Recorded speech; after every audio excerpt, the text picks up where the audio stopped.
AITA for being disappointed that my BF took a loan for my engagement ring? Part 1. Me, F28, and my boyfriend, M31, have been together for almost 3 years and living together for 2. He just proposed to me before driving home to his family in his home country for the Christmas holidays. We love each other and have been speaking about marriage and kids for quite some time, and OFC I said yes. I was happy until he told me that he took a loan for over 2 years to buy the ring.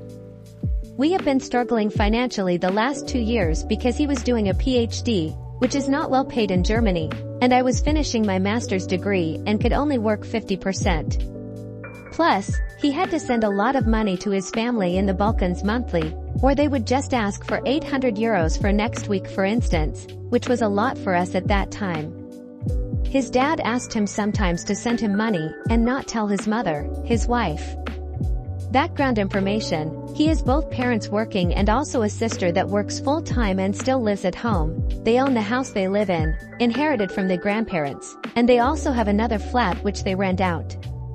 So money-wise, they should be okay, or even good. When we had 2 fights about this topic of sending money, I told him that I think that his father was gambling and addicted, because I saw him putting sport bets on his phone, and that this was the reason they had no money and were asking my BF to send money. I felt like he was being used by his family and that they were not genuine. He didn't believe me and was furious. He said he knows his family and they would never lie to him about being in need. I told him that because we had just moved in together and bought a car, we had to furnish the flat and had already taken 2 credits, about 10,000 euros in total. So we were struggling financially ourselves and he still had to send them any money he had left. I found it inconsiderate from his parents to ask him for money when they knew that we were just trying to build a life together and had a lot of expenses. After those 2 fights, I stopped speaking about this topic because I thought it was his money he is sending, not mine, so actually I can't say anything about it.